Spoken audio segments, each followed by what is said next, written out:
Agência Primaz de Comunicação apresenta Entrevista Primaz.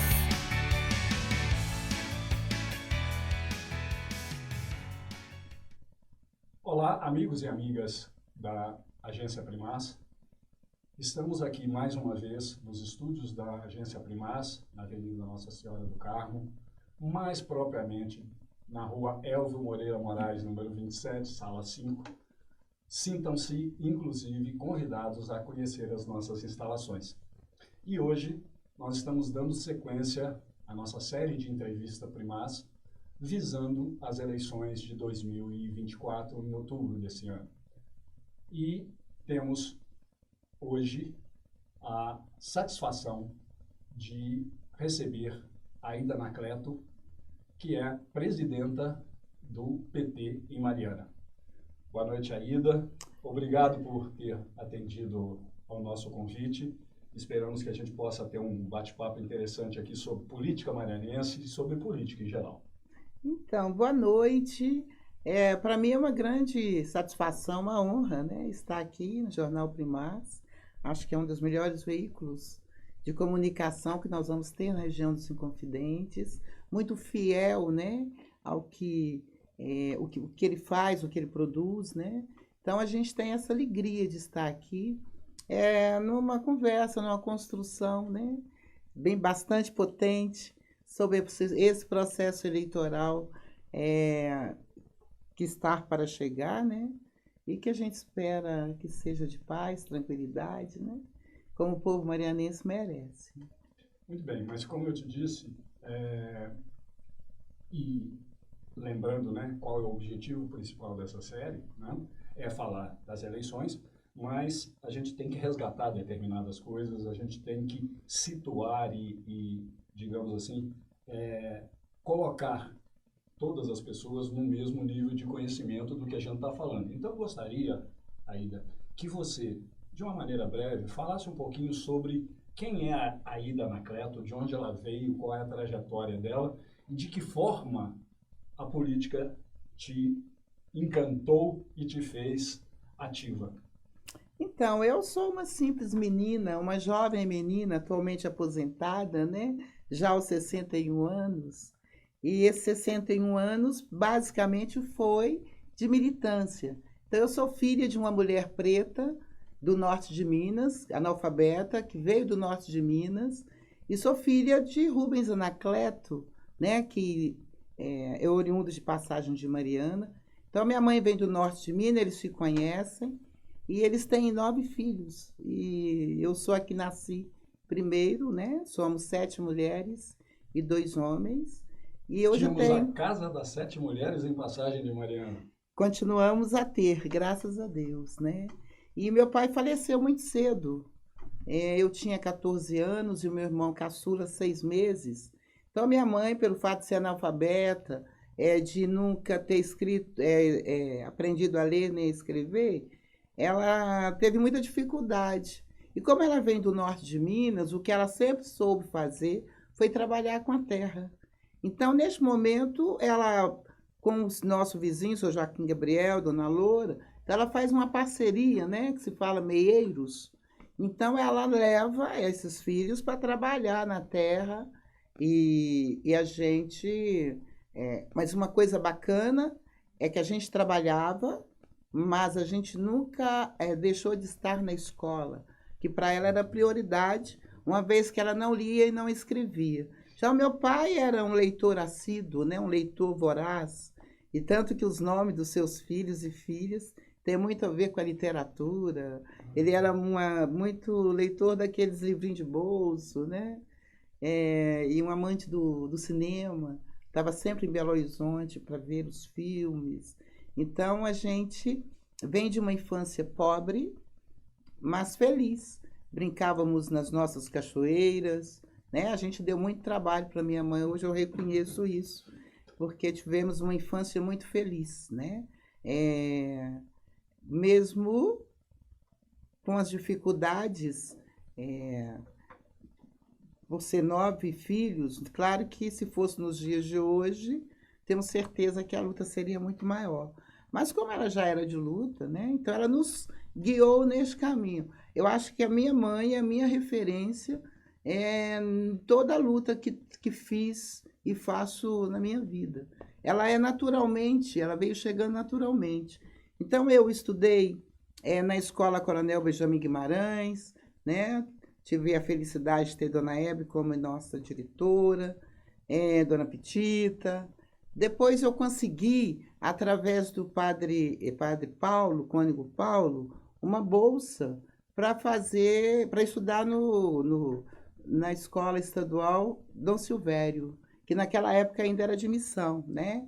E eu me lembro que um amigo do meu pai disse a ele que ele tinha 9 filhos e que ele era um homem que tinha uma profissão que não daria conta de estudar, né, todos esses filhos, porque ele era um pedreiro. Então, meu pai disse que não, enquanto ele tivesse força, os filhos deles estariam na escola, que ele entendia que era o caminho, né? E então eu tive essa grata alegria de ter tido professores excelentes, né, como o Padre Flávio, como Zé Geraldo, e vários outros, né? Dona Temos algumas Cecília. coisas em comum. Eu tenho certeza. Bastante coisas em comum, Dona pelo menos com relação aos professores. Dona Cecília Godoy, né? Da Rua Direita, Aparecida Santos, Dona Edila e vários outros, né? Mesmo na minha infância, na Escola Coronel Benjamin, eu tenho alegria e satisfação de ainda ter vários professores daquele momento, como Betinha Camelo e outros, né? Então, a gente vem dessa construção de professores comprometidos com a causa, e ali eram para alguns ainda, porque a escola não era realmente pública. Então, eu sou muito grata ao Cônego Paulo por nos dar essa chance de construir meu caminho. Então, depois eu fui para fazer magistério, né, lá no Padre Avelar, fiz, mas eu só fui um dia trabalhar, não deu certo. Eu entendi que não iria dar conta de trabalhar com 4 séries, né, que era multisserial, e na zona rural era muito difícil, eu ainda muito jovem, porque a gente sempre trabalhou, inclusive, para ajudar em casa, né? Então, eu, quando me formei no Padre Velar, para minha mãe foi muito lindo, foi muito importante. Ela está ali, a primeira filha, né? E ela cozinheira, se tornou cozinheira do Rancho do Barãoim, que você deve lembrar muito bem, né? E que a gente viveu momentos muito felizes naquele lugar. Então, ela ainda... Eu me lembro que ela me deu o meu anel de formatura, foi uma grande surpresa. Então, assim, eu venho de uma construção sempre em luta, né? Então, depois eu fui para a universidade, para fazer um cursinho pré-vestibular em Ouro Preto, que a UFOP ofertava, na Escola de Minas, e que contribuiu também para que eu chegasse à universidade. E eu entrei para fazer o curso de letras. Então, eu fiz letras e depois eu fiz história. E quando fazia história, eu também aproveitei para fazer muitas disciplinas da filosofia. Então, naquele momento, chega o curso do Direito em Mariana. Também aproveitei para fazer as disciplinas que eu tinha condições de tempo para entrar. E, neste momento, também, a gente fazia uma luta operária aqui na cidade, porque ainda não existia o Sindicato Metabase de Timbopeba. Então, eu sou dessa construção. Eu trabalhei no CEPSIL, então, na madrugada, a gente ia lá para construir o Partido dos Trabalhadores e também o sindicato. Nós estamos falando de 1987. Né? Eu entrei na universidade em 85. Então, este momento que a gente consegue ganhar o Sindicato Metabase, Timbopeba, é um divisor de águas, porque ele era uma associação, né, de trabalhadores com sede em Antônio Pereira, e foi aí que, quando ganhamos as eleições, e era todo mundo muito jovem, né, nós ficamos um tanto assustados. E isso se dá, essa carta de compromisso do sindicato, dessa construção, foi o ex-ministro Almir Pazianotto, e foi ele o único sindicato distrital do país. Então, ele era um sindicato de suma importância, e naquele momento, logo em seguida, na primeira Assembleia dos Trabalhadores, deflagrou-se uma greve dos trabalhadores na Vale aqui. Então, nós estávamos, neste momento, com os trabalhadores, e chegou também Dom Luciano, o delegado, todo mundo veio abraçar os trabalhadores, e foi uma greve que se expandiu para todos os estados deste país onde a Vale estava. Então, o sindicato se tornou uma fonte de pesquisa muito empoderado daquele momento, né? Era um momento interessante porque a gente estava iniciando um processo de redemocratização Exatamente, do país, né? exatamente. Então, eu acho que eu sempre vivi num mundo político, porque eu sempre entendi que tudo é política. Se eu tenho acesso à terra, é uma política né, da agroecologia, da valorização do meio ambiente. Então, eu sempre cresci da dignidade do trabalhador do campo, né? Eu tenho aquele lema dele sempre: se o campo não planta, a cidade não janta, né? E a gente aprendeu também nesse percurso do Sindicato Metabase, que eu trabalhei por 14 anos, e aprendi muito, né? Principalmente nesses momentos, os grevistas, que a gente vai entender qual é a luta e por que se faz a luta. E é um momento diferente, que hoje até a gente tem essa dificuldade, né, do trabalhador ter esse entendimento. Claro que é por causa de momentos diferentes, mas a gente tinha um apoio, inclusive, de muitos professores da universidade naquele momento, né? A gente tem o saudoso Zé Arnaldo, o próprio Marco Antônio Villa, vários destes participaram da construção do Partido dos Trabalhadores de Mariana. E aí, já nos anos 2000, me parece, salvo engano, 2001 ou 2005, o PT consegue fazer pela primeira vez um vereador. Sim, a gente tinha né, essa construção do partido naquele momento, ele sai muito fortalecido. Então, nós tivemos candidatos a prefeito, como José Felipe, nós tivemos candidatos a deputado, como o Lelinho, né? O Hélio do Bonomo, que é professor na universidade e um grande parceiro até hoje, e amigo. Então, a vida do Partido dos Trabalhadores em Mariana sempre foi muito presente e forte. Mas a gente teve o nosso primeiro candidato, o nosso primeiro vereador, que foi Tony Claré, né?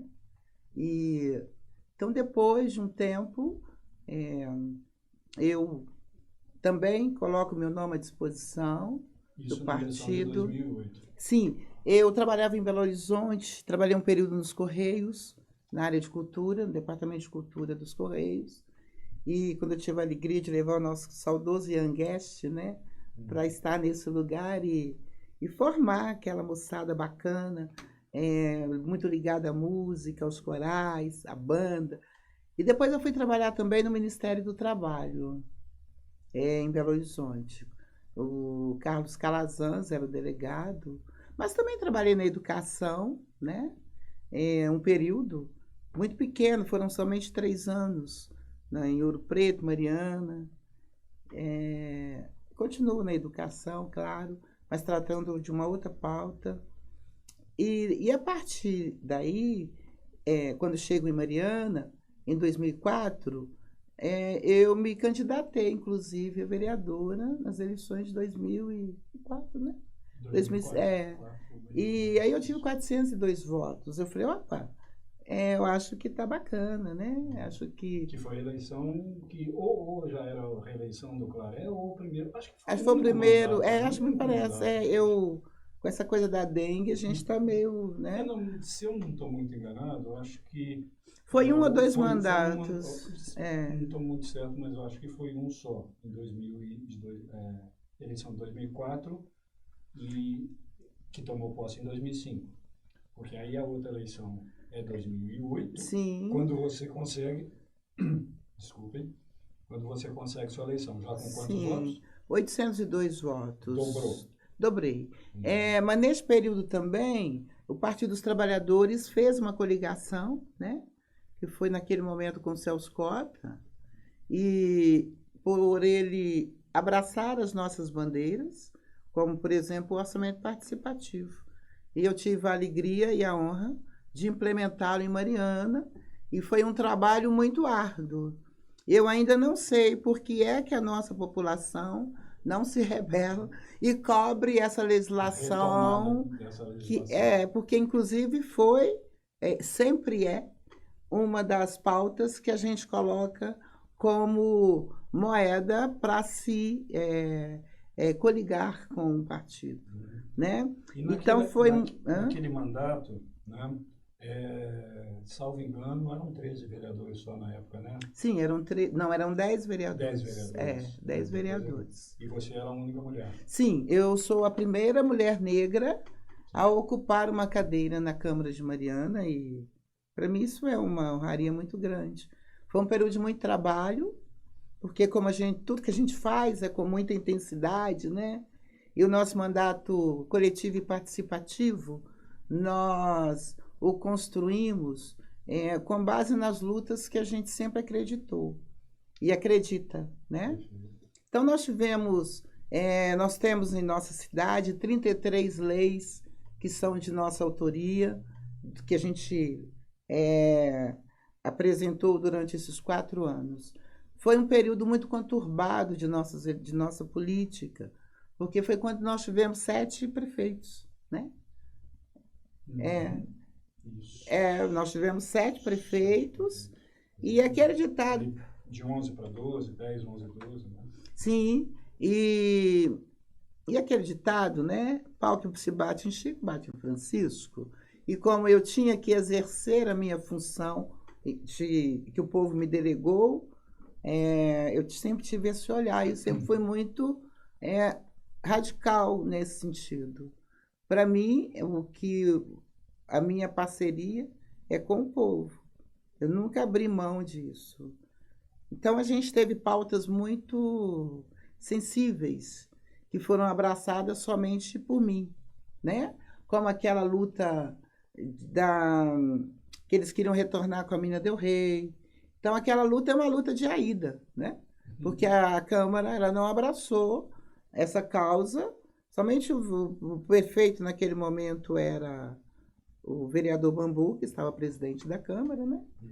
E que esteve em nossa audiência pública, que a gente fez através da Assembleia Legislativa, uma vez que a gente não tinha esse apoio na Câmara Municipal. Então, eu busquei a parceria com meu amigo e companheiro Rogério Correia.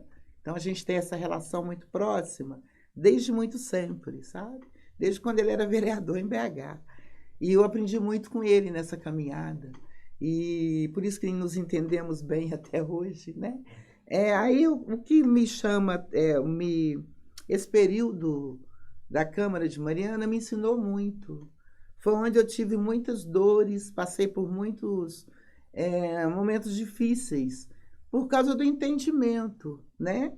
Que a gente não vai ocupar, nós enquanto mulheres pretas, nós não podemos chegar em qualquer lugar sem o nosso preparo. Se a gente está na universidade, a gente tem que fazer com muito afinco. Qualquer luta que a gente faz com conhecimento de causa, porque senão o sofrimento é muito maior. Então, foi onde eu passei por processos de racismo, por causa das pautas que sempre defendi. Todas as leis que existem em defesa do povo preto, do povo negro marianense, é de nossa autoria, né? Eu digo nossa porque o mandato é coletivo. Certo. E ninguém constrói nada só. É exatamente isso que eu ia te pedir, você já adiantou, porque é o seguinte, você disse, né? Eu fui a primeira mulher preta, né, a assumir a Câmara de Mariana. Mas você foi a primeira mulher preta, ainda do PT, numa cidade bem conservadora, que tinha, e às vezes ainda tem o PT como desculpa a expressão, um ninho de agitadores, né? Isso a gente ainda vê por aí, né? Então, assim, numa cidade e numa Câmara que sempre foi majoritariamente masculina. Sim. Né? Ou seja, aquela coisa assim, e muito assim, com uma repetição muito grande de mandatos, sucessão de mandatos, vários vereadores, né? Temos vereadores que foram vereadores na sua época que continuam vereadores. Sim, sim. Né? A maioria, né? Não é uma crítica, a população decidiu, vamos fazer, né? Sim, não tem como. Mas assim, é uma constatação, né? Uma Câmara, majoritariamente, quase que 100%, em várias ocasiões ela era 100% masculina, né? Uhum. E ainda com essa questão da raça, né? Ou seja, eu fico imaginando, né, como e você já deu a dica, né? Como se impor no bom sentido, e você já deu a dica, né? Ir sabendo o que eu estou fazendo, Sim. tá preparada para isso. Sim. Né?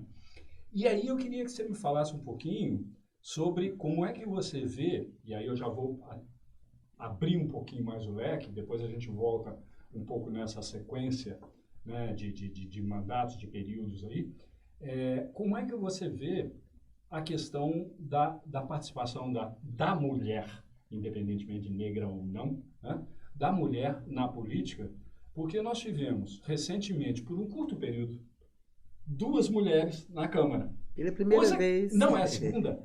Tinha acontecido há 50 anos atrás. Ah, sim, sim. Com Lala e Odete, Lala e a Petronilha. Sim, assim, a nossa um passagense exatamente, também. um curto período, um mandato apenas, há 50 anos. E aí se repetiu, e mesmo assim, agora se repetiu por uma questão de suplência. Sim. Não de eleição, não de conquista da cadeira. Né? E, ao mesmo tempo, nós temos já consolidada uma legislação que exige uma cota, né, de mulheres na chapa de vereadores. E o que a gente vê, o meu sentimento, é que, na grande maioria dos casos, ou na quase totalidade dos casos, essas mulheres são colocadas para cumprir essa cota, pura e simplesmente, e não para serem eleitas. Eu queria saber como é que você vê e como é que você, presidenta do PT, tem trabalhado para que isso possa mudar algum dia. Pois é, eu sempre defendi o que está na Constituição, né? Já que nós somos iguais, então deveria ser 50%, né? Meio a meio. Não deveria ter. Quantas quiserem, né? Mas a gente ainda precisa disso. Fato é que a gente começou a ter, né, o nosso direito ao voto, ele é muito novo, muito recente nesse processo democrático. Então, acho que a questão passa pela representatividade. Nós, mulheres, nós temos que entender que nós não devemos e não temos que ser laranja, porque é esse o termo usado, né? Ou mulas. Então, esses 30%, muitas das vezes, são escolhidas ou de forma muito, muito complicada, ao meu olhar, porque eu acho que você tem que estar preparada para estar ocupando este lugar de representatividade. Porque o lugar de mulher é onde ela quiser estar, inclusive na política, sejamos nós brancas, negras ou indígenas, ou asiáticos, qualquer que seja. Mas ainda nós temos esse machismo que impera e que nos vem somente no período eleitoral, principalmente nós, mulheres negras, né? Os coletivos de LGBTQI+, né? As pessoas portadoras de deficiência. Neste momento eleitoral, nós temos função, nós nos tornamos importantes. Mas o eleitor se torna importante nesse período. O eleitor se torna importante. Então, acho que nós, mulheres, precisamos estar mais unidas para que a gente possa mudar a nossa realidade. Porque quem vai construir legislação para nós somos nós mesmos. Esperou-se ter uma mulher negra na Câmara de Mariana para construir legislações que pudessem fazer com que a população negra tivesse um outro olhar. Tudo que nós temos hoje, que a gente está aí todos os dias, né? É o movimento negro que foi fortalecido. A partir dessas legislações, nós construímos o nosso conselho.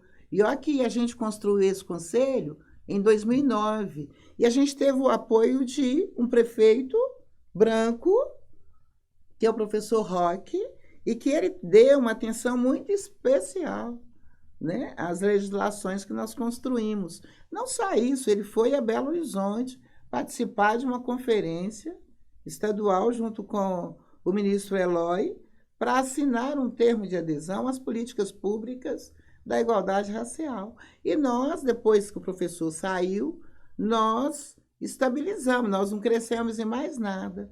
E a gente volta a reivindicar em 2018. E é por isso da existência do nosso conselho. E a gente vai mais longe, porque nessa nossa caminhada na Câmara, chega também o NEABI, que é o Núcleo de Estudos Afro-Brasileiro e Indígena da UFOP, que ainda não era institucionalizado, mas já tinha ali a professora Cassandra, o professor Adilson, já nessa caminhada. E eu, enquanto vereadora, e que entendo que, enquanto ex-aluna de uma universidade pública e da escola pública, eu devo esse retorno todos os dias, porque eu só estou aqui porque essa universidade me deu a oportunidade. E o NEABI também me dá mais uma oportunidade. E hoje eu estou coordenadora adjunta do NEABI, representando a sociedade civil marianense, ou da região dos Inconfidentes, ou também, né, de onde a universidade tem seus polos, e por isso ocupo uma cadeira no Conselho da Promoção da Igualdade Racial de Mariana. Então, tudo está linkado, e tudo está linkado com a educação. Eu já saí da universidade há muitos anos, mas eu nunca saí dela. Ela não saiu de você também? Não, nunca vai, né? Porque ela é nossa. Isso. Eu tenho aquilo como minha casa, e ela oferta tanto, né? E que eu posso estar usando para... Tanto como parceira, estou sempre nos cursos, fazendo uma roda de conversa, ou quando eu estava vereadora, naquele momento, eu já tinha os meus estagiários, todos remunerados, mas todos da universidade, para que tivesse aquilo que a gente não teve, né? Oportunidade de fazer um curso melhor, de ter ali a chance de... Porque muitos vêm de onde eu vim, né? Então, acho que quando você reconhece de onde você veio, e sempre reconhecer, nunca esquecer esse lugar e ter esse olhar é muito importante. Inclusive para que você possa circular onde você bem entender. Desde lá nos meus quilombos, onde estou na corte, né? Lá no Córrego do Meio, que faz parte da corte do quilombo do Mestre Boi, Córrego do Meio, mas também na universidade, eu junto ao presidente da República, que tive a alegria de conhecê-lo antes dele estar presidente e estar nessa caminhada junto. E nem por isso a gente tem que mudar o modo de vida da gente. Voltando lá à Câmara, em 2009, né, você assume. Lá em 2013, né, com a nova eleição, assume uma cadeira o Cristiano Vilas Boas. Sim. E ele fica dois mandatos consecutivos, para que, finalmente, em 2012, são 3 mandatos? Não, ele foi dois mandatos. E aí, em 2020, né, ele aparece como candidato a vice numa chapa encabeçada pelo Celso Cota, então no MDB. O que você se lembra, Aida, de como essa costura se deu? O que você lembra disso? Então, 2019, né? É bem recente, que é um período conturbado também da história marianense. 2019? Aliás, 2020, né? Aliás, Mariana vem, né, desde a morte do senhor João Ramos, num processo conturbado.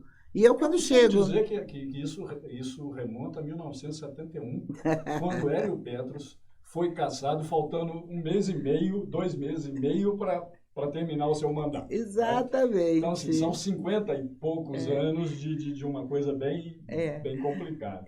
E eu acho, inclusive, que as pessoas que estiveram ocupando este cargo pelo Partido dos Trabalhadores, cada um teve uma vivência diferente na Câmara. Eu tenho um modo...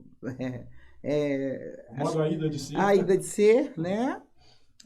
Acho que quando o assassinato do senhor João Ramos traz um olhar em 2009, quando eu também recebi o meu pacote de balas, com 8 balas para mim, né? Com a minha fotografia.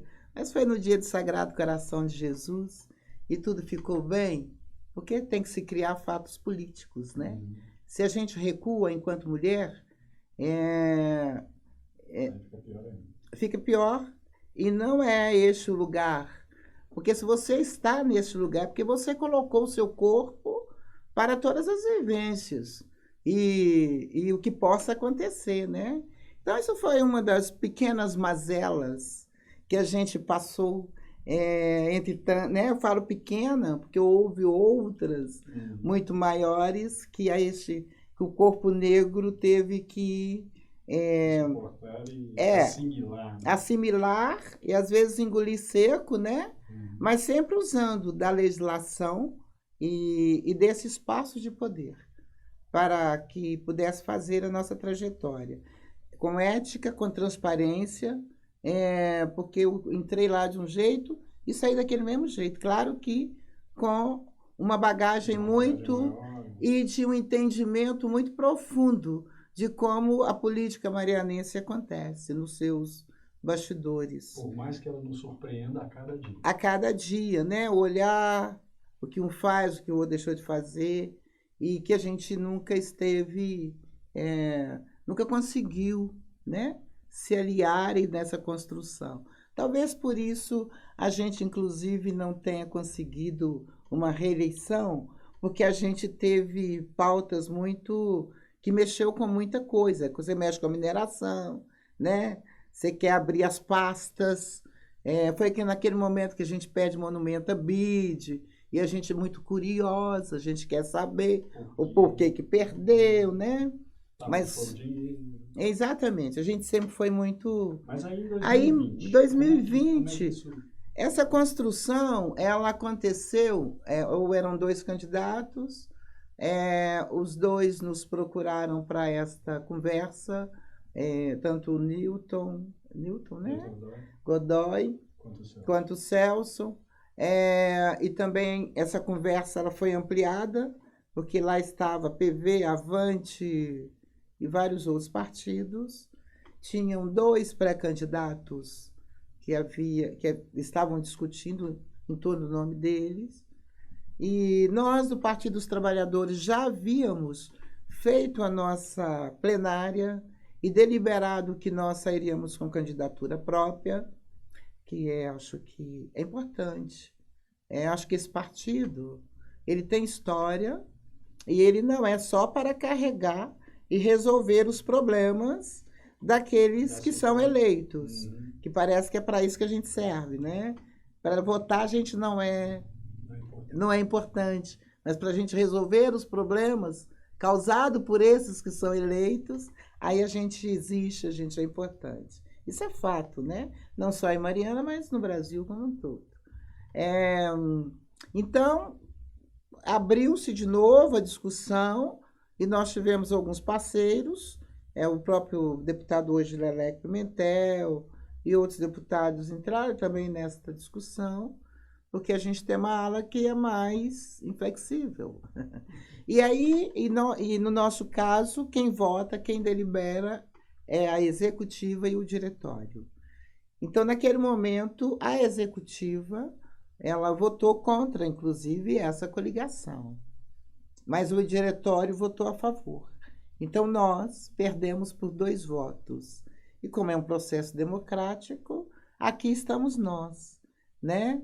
Neste mandato que foi interrompido e que a cidade perde muito, porque uma cidade que não tem um planejamento aprovado... Uma edição lá de 2011, 2010, sim, né? Quase a mesma coisa. Não chegou a ter tantas mudanças, mas também foram 4. 7, 4 agora. E aí você não tem um planejamento, um plano de trabalho de implementação de políticas públicas. Então, acho que Mariana perdeu muito e perde muito com essa mudança Porque mesmo estando na Câmara, aqueles que lá vão representar a população, você deveria ter esse olhar.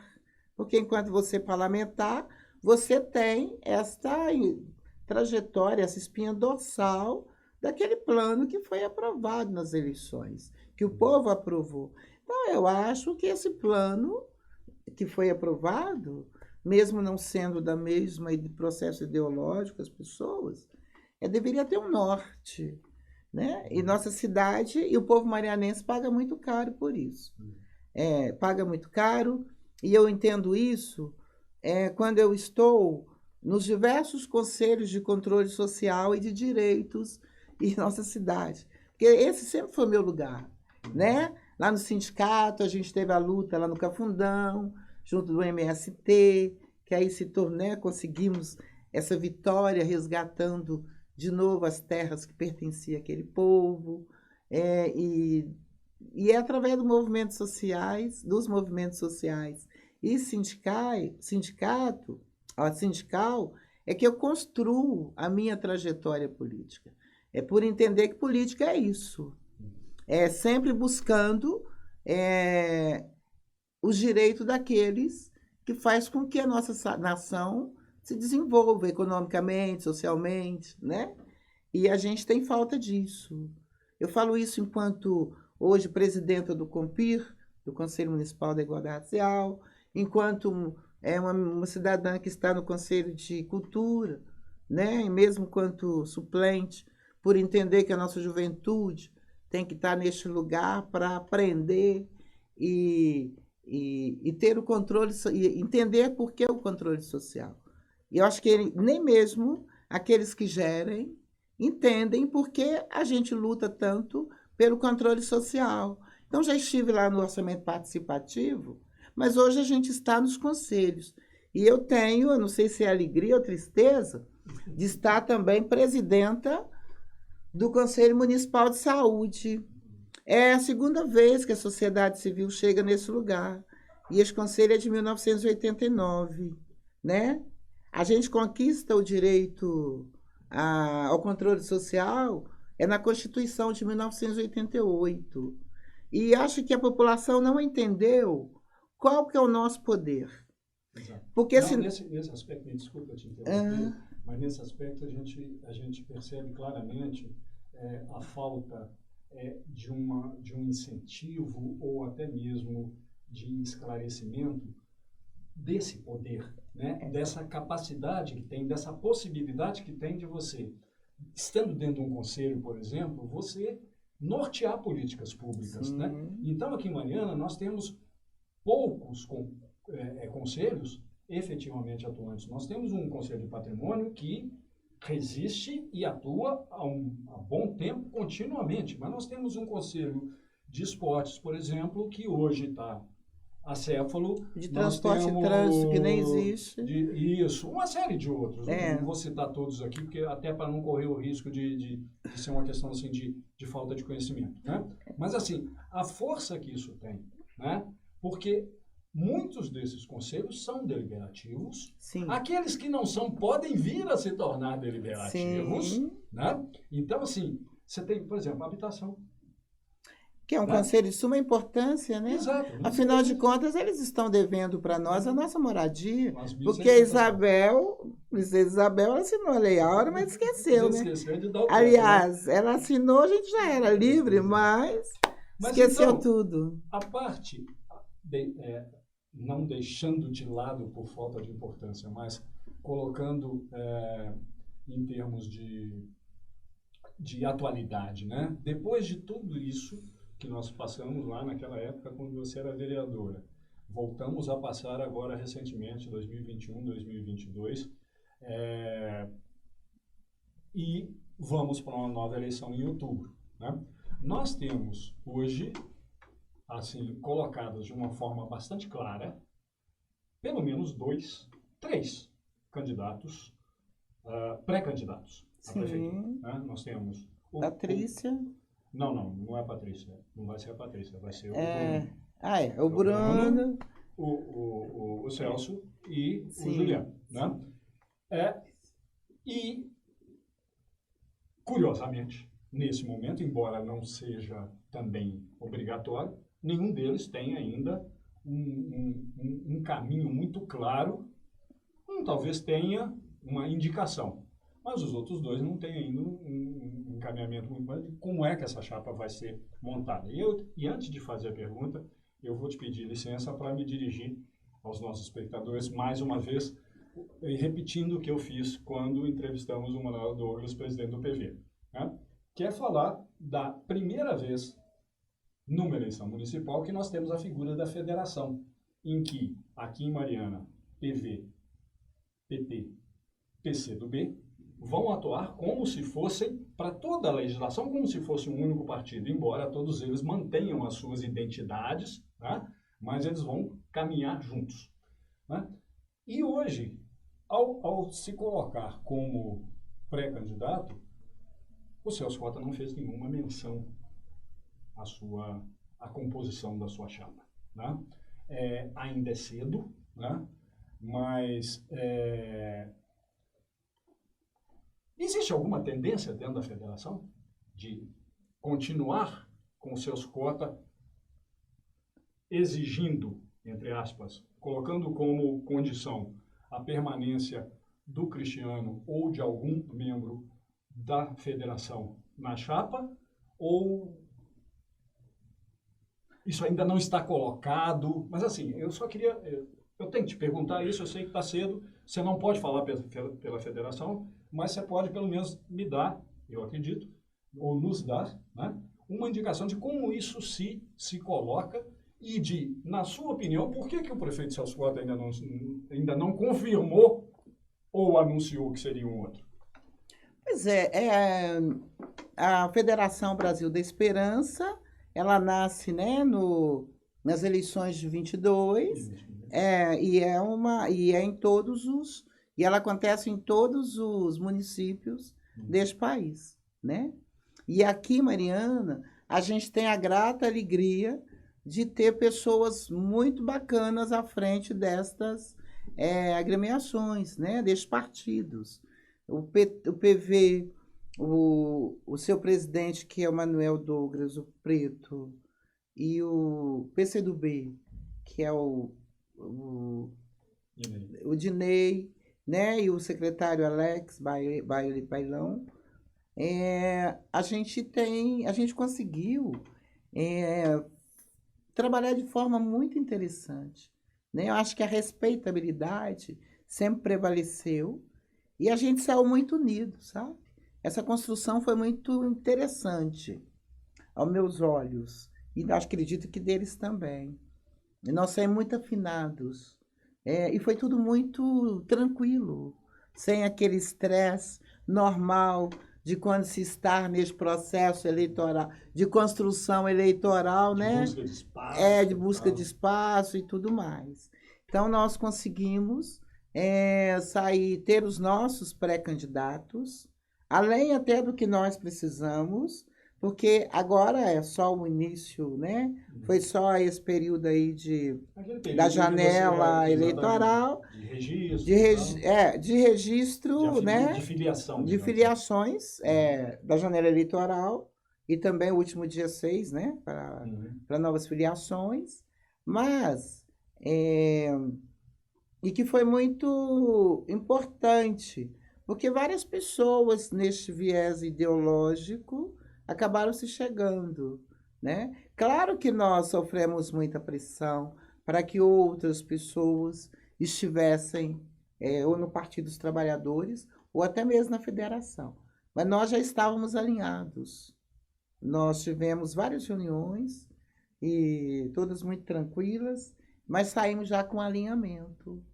Então, essa federação, ela caminha junto e de forma plena.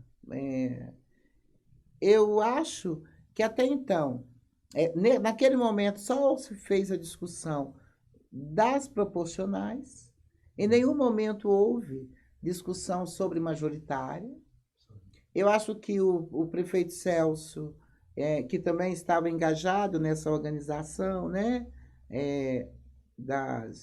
dos possíveis pré-candidatos que seriam aliados a ele nesta caminhada, E acho que agora que a poeira baixou, começa essa construção dessa chapa, que eu ainda não sei, mesmo o Partido dos Trabalhadores estando vice, eu ainda não sei o que passa na cabeça dele ou do grupo político do qual ele pertence. Então, o que eu sei é o que todos nós da federação sabemos, né?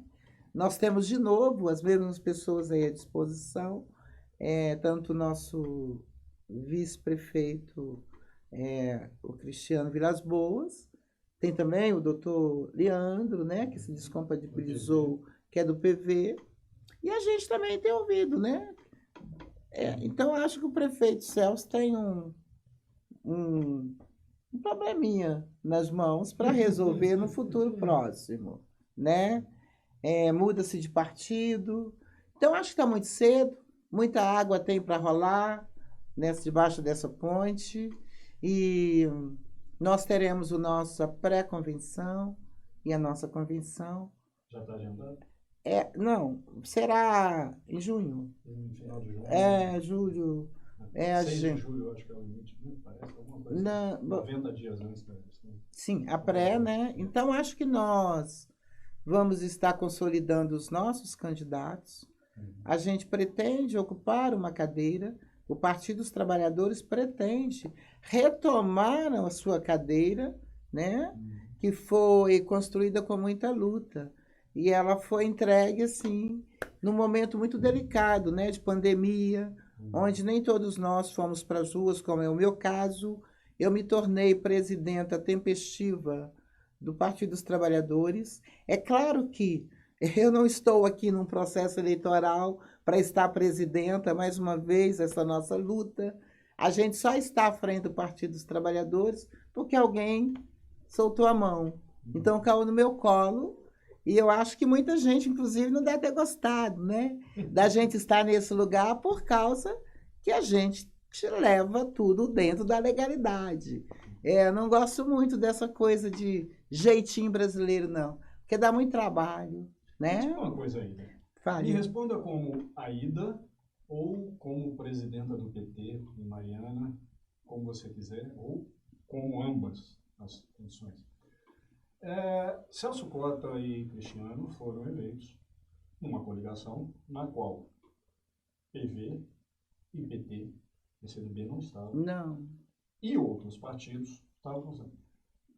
Aida ou a presidente do PT, me responda. O PT se considera governo hoje? Delicado falar sobre isso.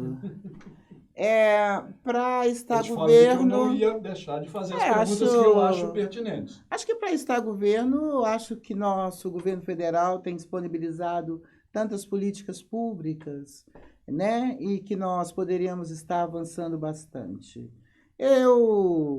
A gente tem o Gustavo Leite na Secretaria de Cultura, né? Temos, deixa eu ver quem mais. Gustavo Leite é afiliado ao PT. Ele é o meu vice-presidente, né? Ele está o vice-presidente do partido.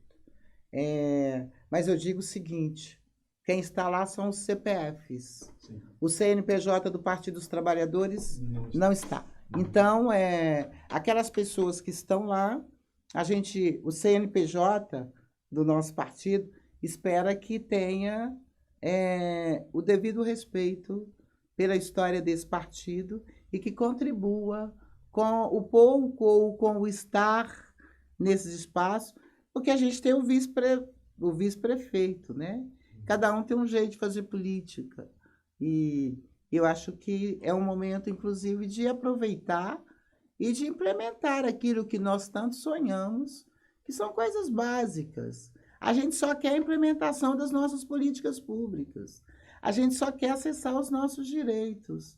E aí... A gente quer a volta do orçamento participativo. A gente quer a volta do orçamento participativo, mas, antes de tudo, eu quero que Mariana tenha um olhar para os seus.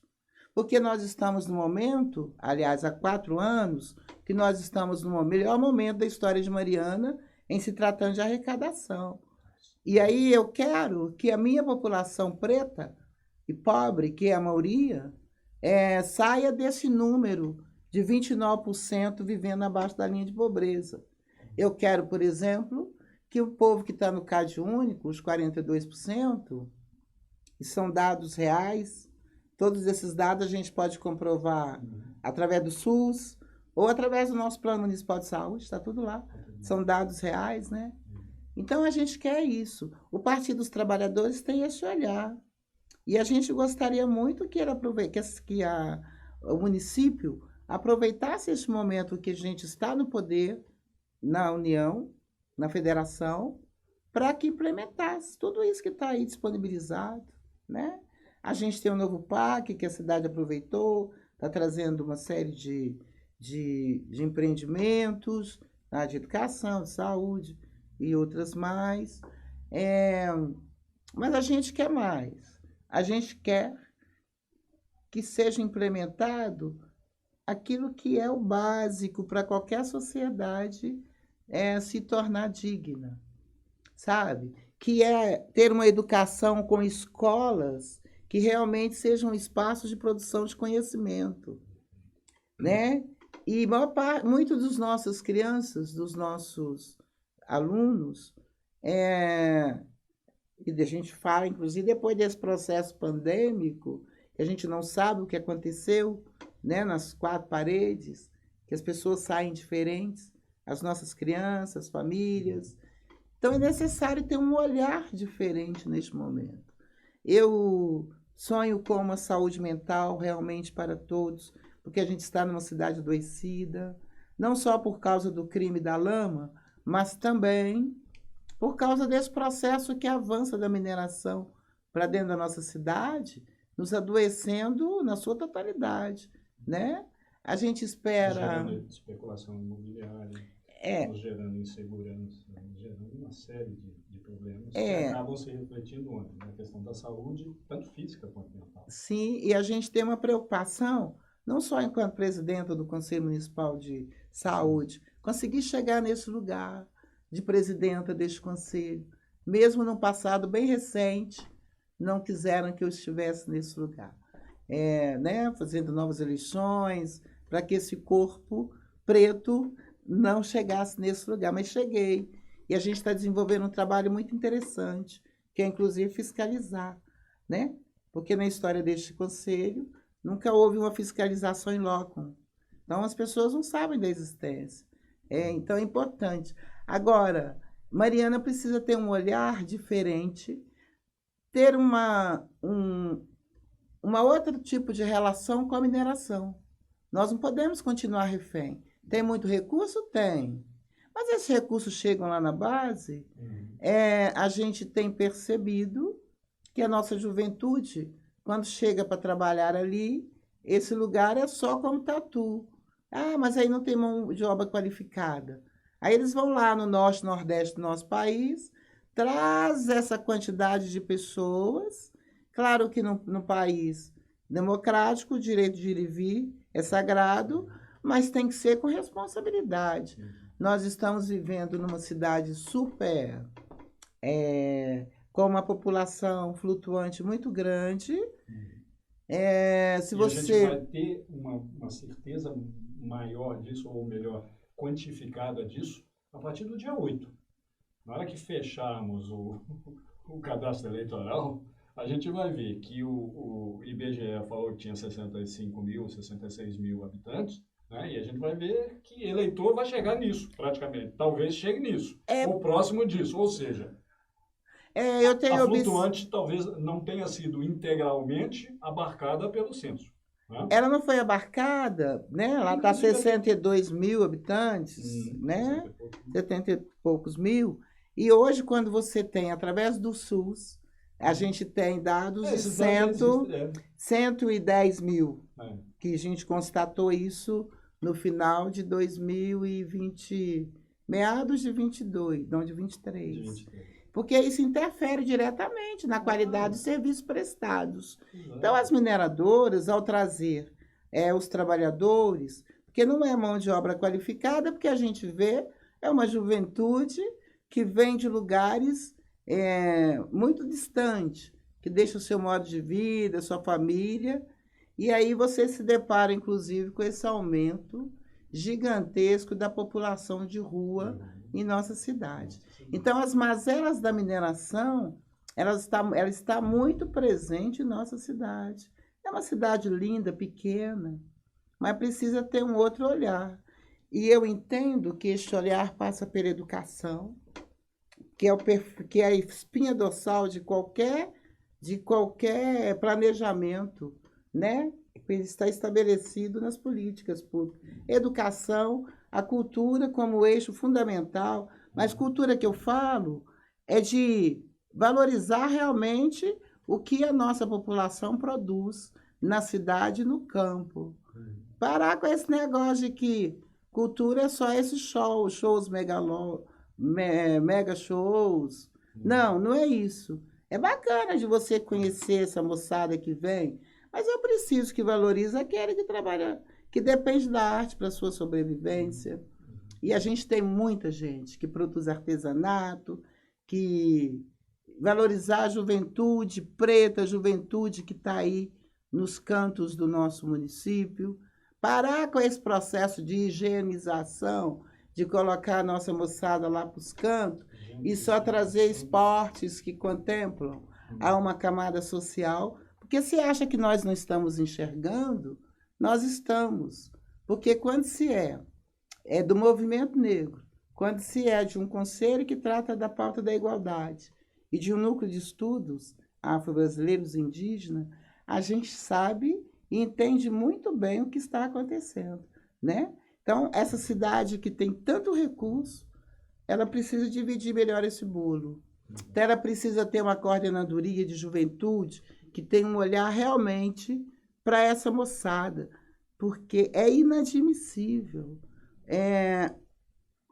que a gente tenha nos projetos, nos grupos de equidade, dados reais que nos assusta, como a violência contra a mulher, como cresceu, a violência sexual contra a nossa juventude e as nossas crianças na cidade e no campo.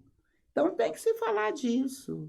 E é interessante você colocar isso, Aida, inclusive fazendo, você já fez também, só que eu vou reforçar, né, a questão da capacidade ou da realidade de arrecadação da cidade, porque nós, e você é mais nova do que eu, não muito, mas você, e até como estudiosa, você deve se lembrar, né, de que durante muito tempo, até recentemente, né, se justificava a falta de ação do social, das ações sociais, dizendo, precisamos fazer o bolo crescer para depois dividir. Só que no caso de Mariana, o bolo está imenso. O bolo, esse ano, beira R$1 bilhão. Ou seja, vai crescer mais para quê? Por que nós precisamos esperar mais para criar essa divisão, para criar essa equidade? Foi o termo que você usou, né? Então, assim, é importante, né? E, ao final, eu vou te pedir que você faça digamos, você se dirija aos nossos aqueles que nos acompanham. Mas, antes disso, eu queria que você desse uma resumida para mim na seguinte questão. Se eu estiver errado, você me corrija. Para outubro, PT e, portanto, federação, porque o PT não pode ir sozinho para lado nenhum, ele vai ter que levar junto o PV ou o PCdoB, ou ser levado, entre aspas, ou chegar a um consenso, que é o preferível, né? Mas todas as possibilidades estão abertas. Apoio a uma candidatura já colocada, uma candidatura própria, mesmo que não seja do PT, mas seja de algum membro da federação. Todas essas possibilidades podem acontecer ou eventualmente vão germinar até que haja a pré-convenção. Eu não sei como é que funciona. No caso da federação, tem a convenção de cada partido, depois tem uma... Não, são só as executivas que fecham isso com as federações. No caso da federação, é construída uma comissão provisória da federação. Nós, o PT, estávamos na presidência nessa eleição passada de 22. Uhum. Agora, quem está à frente é o PCdoB. E Então, vamos... ouvidas as bases, essa comissão, ela aglutina tudo isso e diz assim, ó, a federação vai para esse lugar, vai para esse rumo. Mas cada partido, ele Claro. é independente, né, do seu processo ideológico. Ele leva essa posição para o conjunto para o da conjunto, federação. sempre levando a deliberação do diretório da executiva. Uhum. O partido preza por isso na nossa gestão, né? Eu acho que fortalece, porque a gente custou demais a resgatá-lo para ele estar nesse lugar fortalecido, sabe? Todo mundo sabe que Mariana são poucos os partidos consolidados enquanto partido, que tem o diretório, que tem sua executiva e os seus filiados. São comissões provisórias. A maioria são comissões provisórias e fica naquela coisa quando chega no período eleitoral. Uma provisória permanente, né? Assim, E é por isso que há essa troca-troca, né? Uhum. Eu vou tomar o partido ciclano, eu vou fazer isso, fazer aquilo, que é natural, não só em Mariana, mas pelo que na nossa caminhada a gente está entendendo. A política brasileira passa muito por aí. Que a política brasileira passa por aí. Agora, é um caminho longo a trilhar, né? E o Partido dos Trabalhadores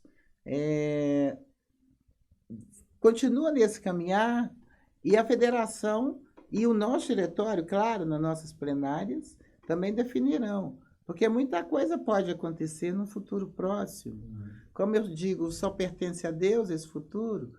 Esperamos estar. Eu acho que essa gestão que aí está teve muito pouco tempo, né, para fazer. Tinha um plano de 4 anos e não vai conseguir realizar esse plano em 2,5. Não vai. Humanamente em 1,5, né? 1,5. Não, é impossível. 1,5, desculpa. 2,5 para 4. Eu não sei fazer conta, né? E a gente tem esse olhar do que está avançando, o que é que está agregando, né? Porque mesmo que seja em pouco tempo, é possível. E a gente tem visto, pelo menos aquelas pautas que nós vamos atrás, que a gente tem corrido atrás, que eu sou dessas. Se prometeu, tem que cumprir, né? Mas prometer para o partido. Eu nunca falo Aida. Eu sempre falo em nome do Partido dos Trabalhadores quando se trata da questão política.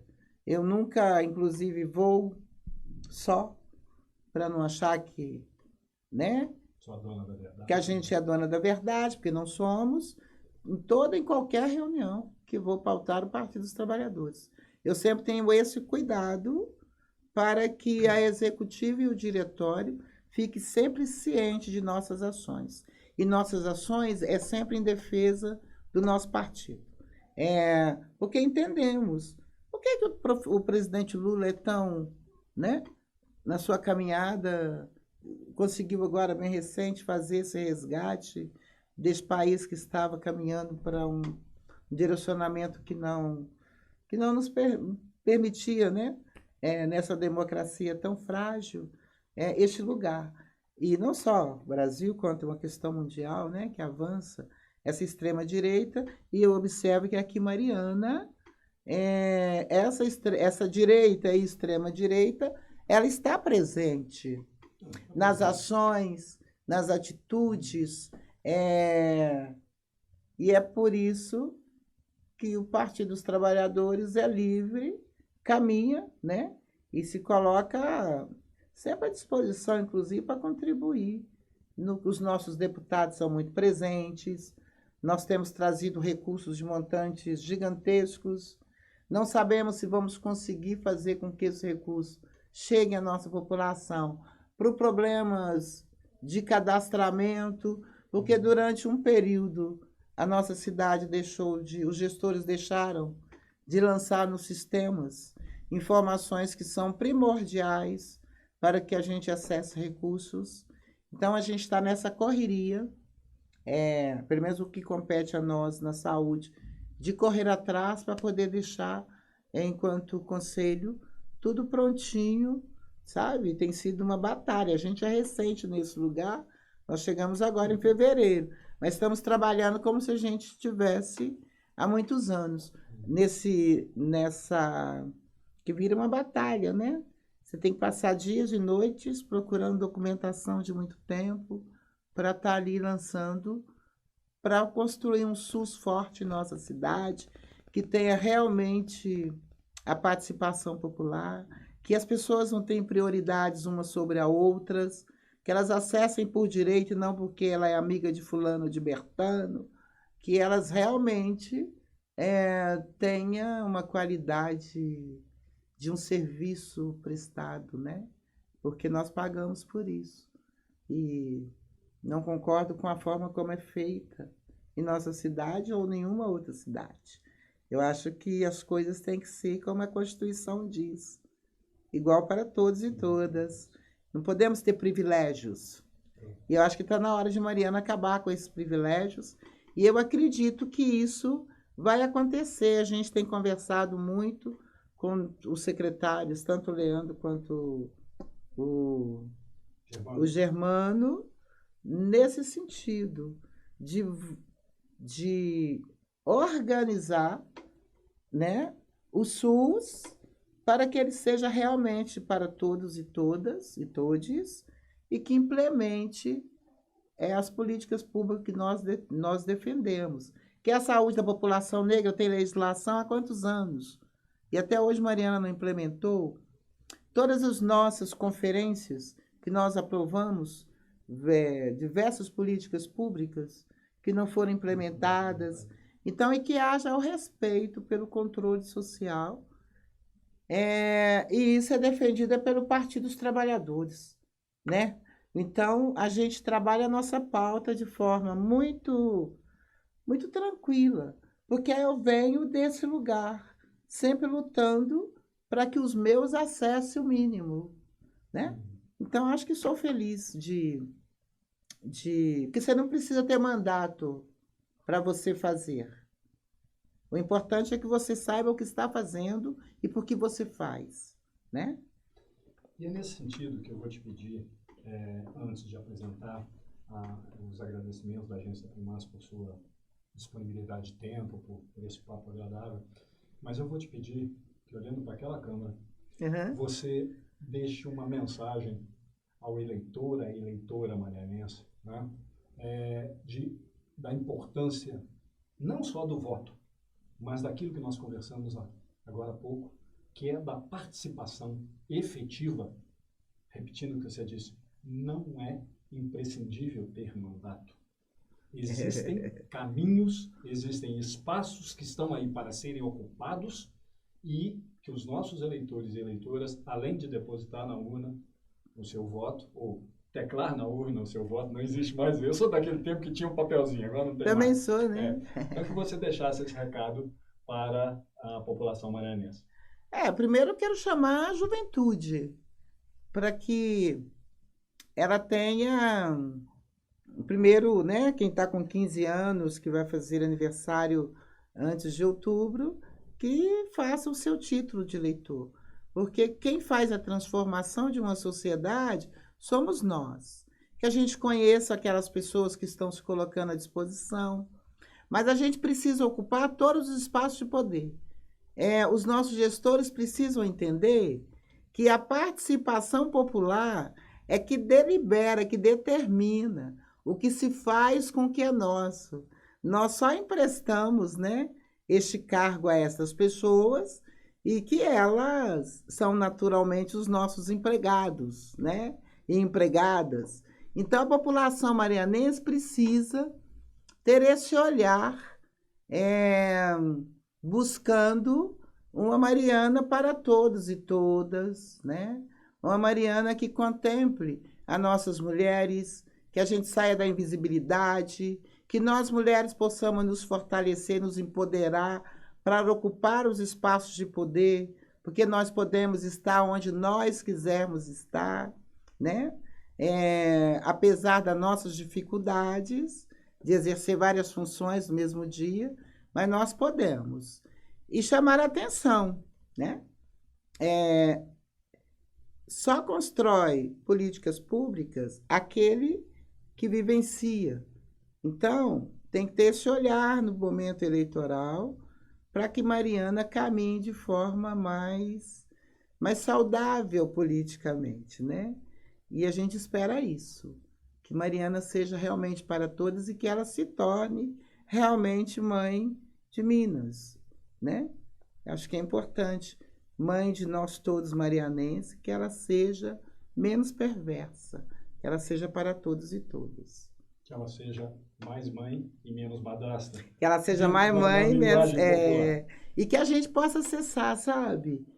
Essa quantidade de recursos, inclusive preocupando-se com o futuro, fazendo uma poupança, guardando, porque minério só dá uma safra. Eu costumo dizer que do período do ciclo do ouro, nós temos os nossos casarios, o nosso patrimônio histórico, cultural, aliás, construído pelos meus ancestrais, e que não é valorizado nessa cidade, mas também a gente tem essa riqueza toda do ciclo do ouro. Apesar de mortes, muito sangue, muitas dores, mas nesse ciclo do minério, o que nós vamos deixar para eu estou vendo, nós não teremos muito para a próxima geração. A gente tem hoje barrancos, buracos, falta de moradia, muitas crianças bastardas, o nosso meio ambiente dilapidado e o desrespeito ainda ao controle social. Entendam, talvez não saibam, né, o que significa, mas a gente só está nesse lugar para entender que ele é nosso por direito, né? Então, a gente estou muito feliz de estar aqui neste bate-papo, numa sexta-feira à noite, né? E um bate-papo muito rico. Eu estou feliz. Eu também estou, e eu tenho certeza que os nossos espectadores também vão estar, por ter essa oportunidade de conhecer um pouco mais a Aida, de conhecer os seus pensamentos, de conhecer a sua luta. Eu te agradeço muito em nome da Agência Primaz, Aida, por essa oportunidade de conversarmos, né? Como eu já disse anteriormente, estamos fazendo uma sequência de entrevistas com presidentes ou representantes dos partidos políticos constituídos em Mariana. Não se trata de entrevistas com candidatos ou pré-candidatos. Isso pode ser que venha a acontecer no momento seguinte. E eu deixo aqui, em nome da Agência Primaz, o convite a todos aqueles que são presidentes de comissão provisória, de diretório, de executivas, ou que possam falar alguma coisa em nome desses partidos, que façam um contato com a Agência Primaz, porque nós pretendemos trazer para a população marianense e do nosso entorno, né, qual é o quadro político que se desenha para as eleições de outubro, né, de forma a tentar contribuir com essa escolha que foi ressaltada pela nossa convidada Aida Anacleto de uma forma brilhante, né, pela responsabilidade desse voto. Então, dessa forma, agradecendo novamente a Aida, é que nós nos despedimos de vocês, prometendo voltar com uma outra entrevista, mas a Aida pediu para falar mais alguma coisa. Eu gostaria de agradecer, em nome do Partido dos Trabalhadores e das Trabalhadoras de Mariana, essa oportunidade, né, de estar falando para o povo marianense, para o povo da região dos Inconfidentes. Aliás, né, a gente tem chegado em muitos outros lugares de nossa Minas e deste país, através do Primaz. E eu, enquanto Aida, também agradeço a oportunidade. Então, para mim é uma alegria, uma honra, sabe? Falar em nome desse partido que vem mudando, que vem fazendo a transformação em nosso país. E a gente espera que o Partido dos Trabalhadores e das Trabalhadoras, em Mariana, possa contribuir para o avanço na implementação de nossas políticas públicas e no direito do povo marianense. Então, só gratidão, tá? Então, mais uma vez, agradecendo a atenção de todos e todas, nos colocamos à disposição, né, dos presidentes e representantes do partido para um bate-papo como esse. Até a próxima entrevista Primaz, eleições 2024.